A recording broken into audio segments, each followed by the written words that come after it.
O programa Educação Mediúnica é produzido na Casa da Caridade Irmã Elizabeth, na cidade de Salvador, Bahia, e transmitido ao vivo através da Rádio FEB pela uma emissora da Federação Espírita do Estado da Bahia. O programa Educação Mediúnica, ele tem por objetivo abordar temas relacionados à mediunidade, dentro de uma proposta de consciência, amadurecimento e enriquecimento para o médium. Abordaremos hoje o tema mediunidade. Historicamente, a mediunidade ela pode ser observada em todos os tempos, nos diversos lugares e de várias formas. A crença na imortalidade da alma e a possibilidade de comunicação entre os vivos e os mortos sempre existiu. Por exemplo, na Índia, já o livro dos Vedas, em 1500 a.C., já se falava sobre a imortalidade da alma e a recriação. É um livro que tem 4 volumes e que já tratava dessa questão da imortalidade da alma. Ainda na Índia, tem o Krishna, que era o inspirador de uma doutrina religiosa, que também cultuava a imortalidade da alma e a recriação. No Egito, por exemplo, o culto aos mortos, a questão das múmias, muito faladas, muito conhecidas, já também era trabalhada na sua forma fluídica e de magnetismo. O destino da alma, a comunicação com os mortos já era preconizado no Egito. Lao Tse e Confúcio, 600 a 400 anos antes de Cristo, na China, mantinham o culto dos antepassados, a base de sua fé. Então, nesse culto, a ideia da imortalidade e a possibilidade da evocação dos mortos também era clara. Que hoje, essa evocação ela é retratada pela mediunidade, que é a comunicação entre os encarnados e os desencarnados.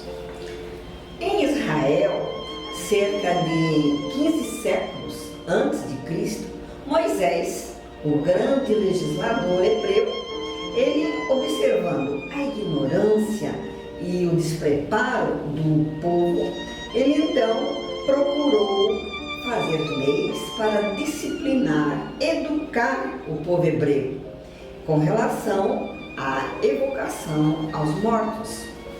Estudando a vida de Moisés, nós vemos que ele era um possuidor de uma grande mediunidade, fabulosa mediunidade, e que ele possibilitou o recebimento dos 10 mandamentos, quando no Monte Sinai, e também até hoje, esse código dos 10 mandamentos é o que rege toda a população no mundo. Então nós temos uma ética no mundo através dos 10 mandamentos. Aí a gente pergunta assim, como que Moisés exerceu a sua mediunidade, no momento em que possibilitou, receber os 10 mandamentos, A comunicação com Deus, isso é visto claramente, Então, assim, a comunicação com Deus é a comunicação com o espiritual, Então, ele foi o medianeiro, ele foi o médium. Mas nós observamos na vida de Moisés que ele, como hebreu, Deus o escolheu e deu a ele uma grande missão.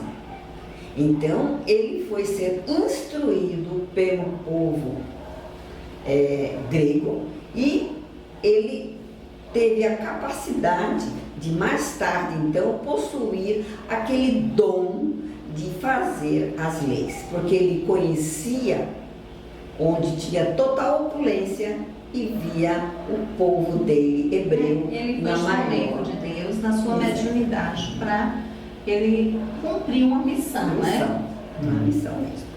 Na Grécia ainda, a crença das evocações era geral. Vários filósofos desta progressista civilização se referem como Pitágoras, 600 anos antes de Cristo, Astófanes, Sócrates, e Sócrates foi 400 anos antes de Cristo, e a ideia da unicidade de Deus, um Deus único e verdadeiro, né? Na pluralidade dos mundos habitados e na multiplicidade das existências que eram por eles transmitidos. Essa pluralidade a gente vê, né, no Evangelho, né, muitas moradas na casa de meu pai. E na Grécia, enfim, é um exemplo que a gente vê muito difundido na própria literatura, na própria discussão de precursor ao espiritismo, né, que é uma visão dos médios como pantomisas, como sacerdotisas. Então elas tinham essa faculdade de comunicação com os deuses, como elas colocavam, e isso era, na verdade, essa comunicação com o plano invisível que se dava daquela forma, né, misturado com todo aquele misticismo, né, aquela alegoria, povo pagão, né, então, que era necessário para a época, até para impressionar, né? Impressionar. E temos Jesus, o médium de Deus. Ele teve a sua existência toda assinalada por fenômenos mediúnicos diversos. O Novo Testamento traz citações claras e belas da mediunidade e suas diferentes modalidades, quando Jesus, ele aqui no mundo, ele fez tantos milagres, porque ele conhecia a cada um que se achegava a ele e fazia seus pedidos. Então, através da mediunidade, Jesus pôde semear o amor. Médio de cura, né? Quantos, né, enfermos Jesus curou? Quantos, né? Não só do físico, como também males, né, psíquicos e espirituais. Sim, ele tinha essa dúvida. capacidade. Quando ele via que aquele ser que estava ali pedindo ajuda estava possuído de demônios, ele retirava os demônios e a pessoa ficava na mesma hora limpa, com o seu intelecto puro, tranquilo. E nada mais eram os demônios, né? Espíritos, isso, espíritos. E aí vem um período muito obscuro, né, para a mediunidade do planeta, que é a Idade Média, onde os médios que tinham essa capacidade de comunicação e intercomunicação com o plano do invisível e com os mortos eram perseguidos, né, como bruxos, feiticeiros. É verdade. E foi um período muito negro, do qual a Idade Média, né? as pessoas, né, principalmente que lidam com essas informações, acabam não aprofundando, mas se a gente acabar estudando isso, vendo, a gente vai ver como aquele momento foi muito difícil para a mediunidade, que é uma ferramenta necessária para a nossa evolução. E nós temos exemplos claros de pessoas ilustres daquele período, como Joana d'Arc, por exemplo, que ela tinha essa capacidade e que ela era guiada por vozes, né, para conduzir o povo francês no momento das lutas ali. Então a gente observa como era importante e ao mesmo tempo tinha todo um preconceito, um misticismo, onde houve derramamento de sangue, enfim, foi um período muito difícil para a humanidade. E aí vem, né, no século XIX, em 1848, finalmente a doutrina dos espíritos, o espiritismo, assim como é chamado hoje, como é chamado, né, com o seu surgimento, trazida por Rivail, né, Allan Kardec, e vem trazer um momento de luz, totalmente contrário àquele momento de trevas da Idade Média, né, o período precursor a esse momento, e ele vem procurando estudar fenômenos que aconteciam na época, sendo que o primeiro fenômeno e o mais, né, que despertou nele esse desejo de entender o que estava acontecendo foi nos Estados Unidos, em que ele ouviu falar sobre a família Fox e o fenômeno mediúnico que acontecia ali. Ele acabou também sendo um estopim para essas manifestações das investigações científicas que Ivail fez para desenvolver as obras básicas. E aí começou a trabalhar nisso. Em 1855, já com 51 anos de idade, Kardec iniciou um trabalho criterioso e principalmente científico, analisando esses fenômenos que estavam acontecendo em ebulição. É interessante porque naquele momento aconteciam diversos fenômenos, principalmente de manifestações físicas, e que despertavam a curiosidade, né, e a fantasia de muita gente naquele período. E Kardec, como estudioso, como professor, ele foi, né, cientista, ele foi tentar buscar a lógica, onde é que está, o que está acontecendo ali? A razão daquilo. E aí ele lançou em 1857 o Livro dos Espíritos, que foi o precursor de toda a doutrina e qual mais gerou uma série de outros livros, né, que formaram o Pentateuco, que são as obras básicas do Espiritismo. Mas como ele conseguiu fazer esse trabalho científico através dos médiuns, sim, quando os espíritos vinham, se comunicavam e ele transcrevia tudo que estava o processo foi tão científico que, por exemplo, ele procurava pegar médiuns de localidades distantes, trazendo a mesma mensagem para que ele pudesse comparar, para ver se realmente aquela mensagem... E ele foi ordenando aquelas mensagens de forma a ter uma lógica, já que isso, a sua formação de professor ajudou muito, né, para ele colocar aquelas mensagens de forma ordenada e de forma didática, que nós temos hoje no Livro dos Espíritos. Então foi um livro muito bem trabalhado e ele foi preparado, né, anteriormente no espiritual e na sua vida como encarnado para esse momento. Para que acontecesse. Então a gente nota que das obras, né, de Allan Kardec, todas elas foram construídas em cima, né, da mediunidade exercida, né, por médiuns em contato com espíritos, né, e disso resultou, né, o Livro dos Espíritos, o que é o Espiritismo, o Livro dos Médiuns, o Evangelho segundo o Espiritismo, o Céu e o Inferno e a Gênese. Então, e o que seria a mediunidade? A responsabilidade dele como um bom professor, como um pesquisador, para depois então sintetizar o que foi dito pelos médiuns que estavam ali falando o que a espiritualidade vinha, intuía, e a veracidade dos fatos foi comprovado, como disse o nosso amigo, de um país ou de um estado para outro, comparando o que havia sido falado. Então, é muito importante. E ainda nós temos o que é a mediunidade. Então, Eliseu Rigonati, ele explica muito bem o que é a mediunidade. E nesse livro, Mediunidade Sem Lágrimas, no capítulo A, nós temos a comunicação entre os encarnados e os desencarnados. E então, é a mediunidade. Que é a mediunidade em si. Então, isso nós, nos centros espíritas, nós temos todos os dias, através desse exercício, dessa comunicação de mediúnicas, onde nós vamos exercer esta função de ser médium.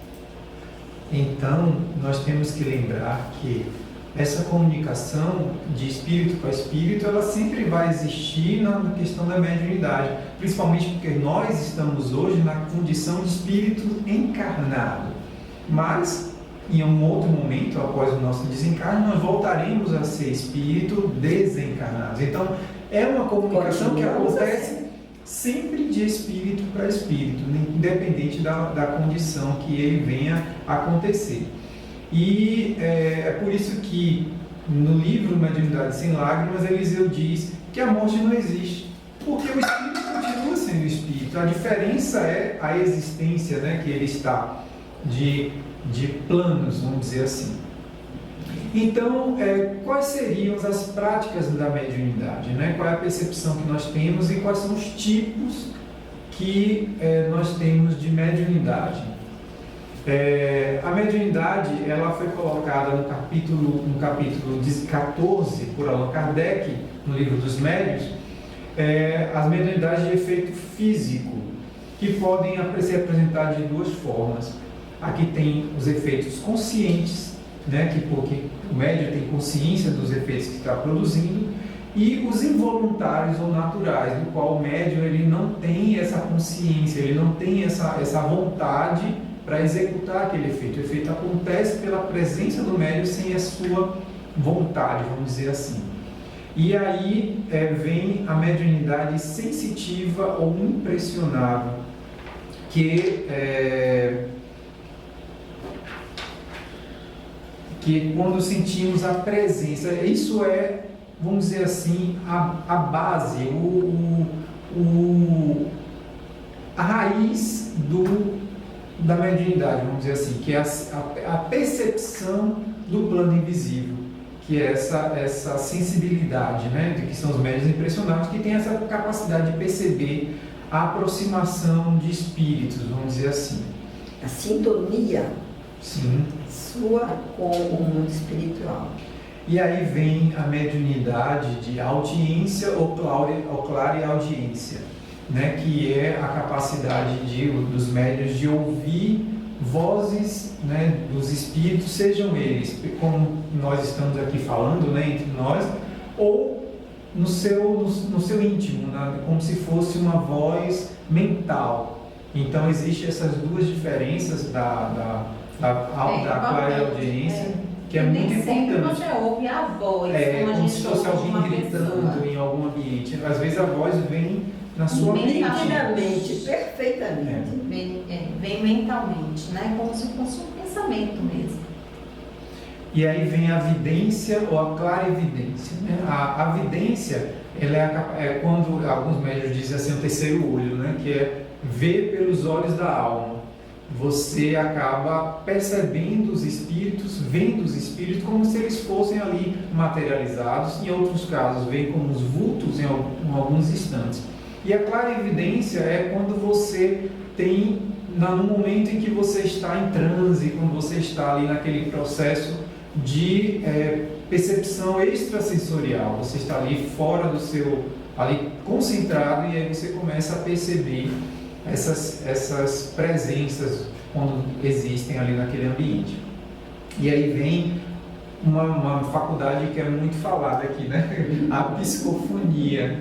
Então, assim, as pessoas vulgarmente, tendem... né? Vulgarmente como incorporação. É isso que eu ia colocar. As pessoas têm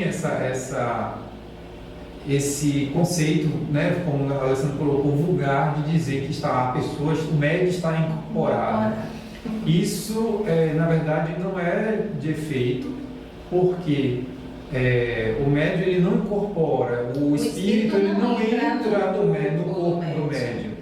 Há uma dilatação do perispírito do médium, né? Há uma dilatação de forma a que o perispírito do espírito que está ali se encaixe junto ao perispírito do médium, e esse encaixe é que acontece a comunicação por sintonia da psicofonia.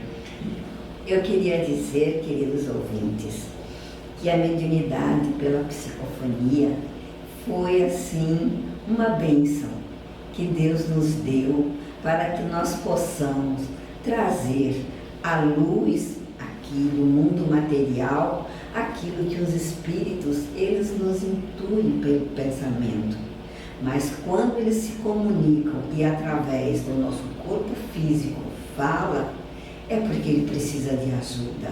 É porque nós precisamos de dar o nosso amor, o nosso carinho, ou até mesmo nossos conselhos. Eles precisam de ajuda, assim como todos nós precisamos. A caridade é a caridade espiritual exercida pela mediunidade, né? E aí vem a mediunidade de cura. Essa mediunidade, ela independe da moralidade, né? Você vê que muitos dos seguidores de Jesus, eles praticavam a cura, né? Dizendo ser em nome de Jesus. E alguns deles ainda não tinham alcançado a mesma moralidade que Jesus tinha, mas eles praticavam a cura. Mas, por outro lado, esta é uma mediunidade que depende muito do desejo de moralização do médium, né? O médium tem que ter esse desejo imbuído no seu íntimo de que ele precisa se melhorar através da reforma íntima, por exemplo. Então, necessariamente, ele pode não ter alcançado naquele momento a sua sublimação espiritual, mas ele pode, com esse desejo, manifestar essa faculdade de cura, por exemplo. Aí nós podemos dizer o poder da fé. Sim. Quando você tem fé, você roga a Deus, implora a Deus pela melhora, pela saúde daquele seu ente querido. E pela fé, Deus lhe favorece.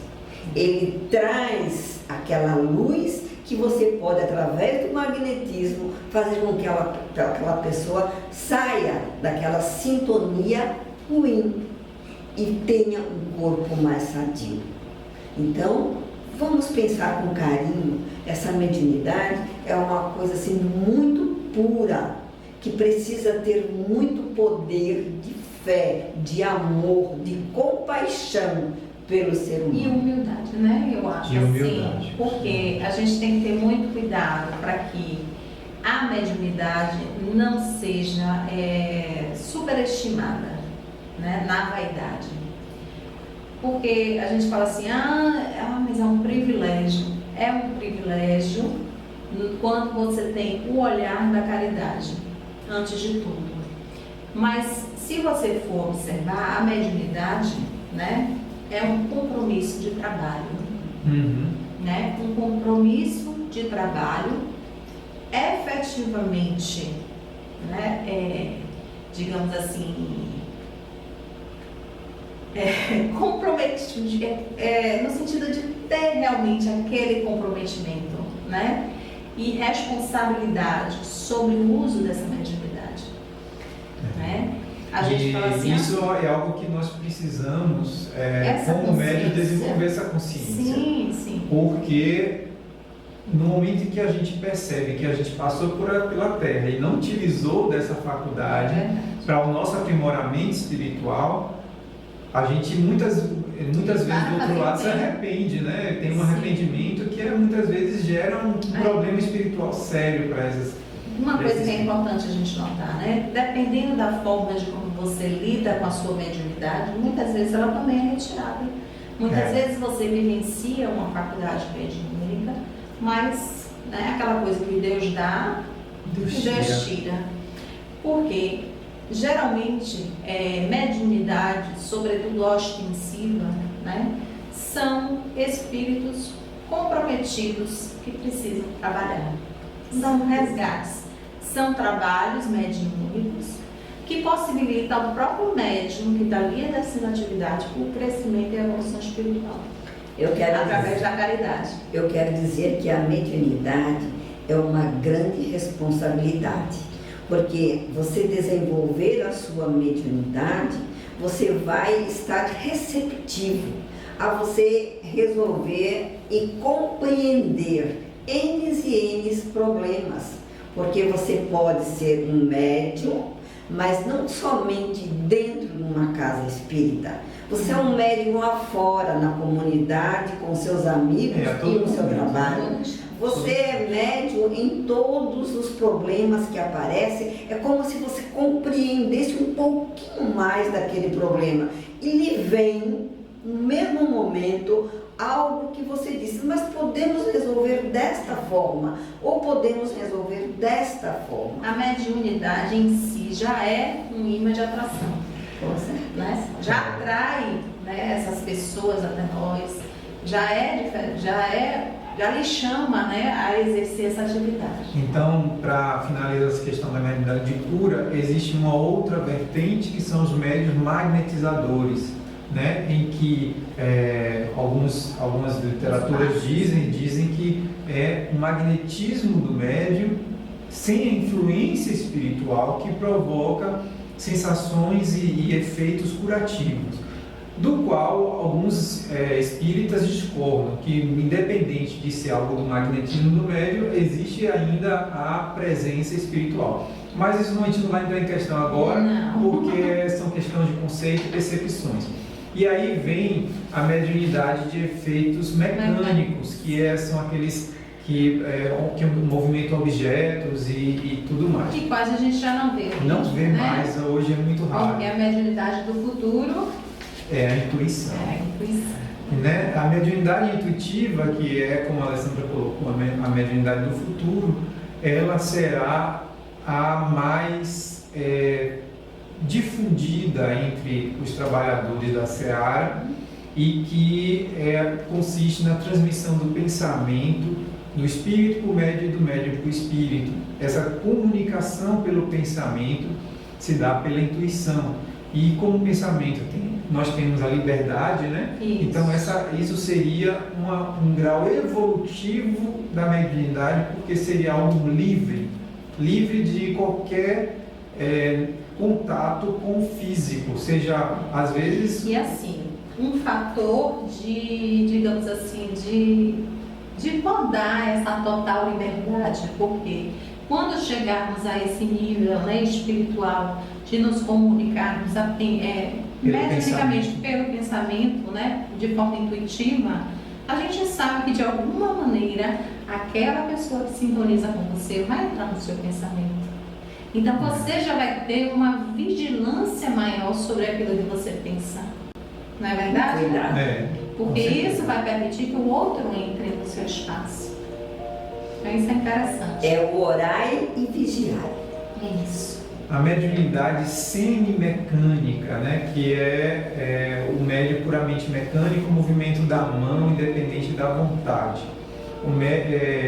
Totalmente inconsciente, né? É inconsciente, né? Ele acaba, por exemplo, a psicografia semimecânica, que a psicografia é a capacidade de transcrever mensagens do plano espiritual. Então, quando isso acontece de forma semimecânica, o médium ele não tem domínio sobre sua mão e é que acaba passando aquela mensagem, né? Ou escrevendo muito rapidamente coisas que só mais tarde ele vai compreender como foi que ele fez tudo tão perfeito, tão bem feito. E por último, a mediunidade de inspiração, que é a capacidade do médium de receber as inspirações do plano espiritual para determinadas atividades que ele desenvolva no seu dia a dia, no seu trabalho, seja nas coisas que ele faz, de forma a contribuir para a humanidade, como a Alessandra colocou no início dos nossos programas. Então, nós fizemos uma abordagem superficial e rápida desses temas que nós desejamos desenvolver melhor nos próximos programas. Então, continue conosco, né? E aqui nesse programa a gente trabalhou um pouco a história da mediunidade, o que é a mediunidade, como se dá a prática da mediunidade, a importância dos pensamentos plasmados na atração dos espíritos, principalmente no exercício da mediunidade, e os diversos tipos de mediunidade. Então, queridos ouvintes, agradecemos a todos que estiveram conosco, nos dando essa audiência. Fiquem com Deus e até o nosso próximo programa, certos de que cada dia nos tornamos mais conscientes e comprometidos com o exercício da mediunidade. Tenham todos uma boa semana e que Jesus nos abençoe.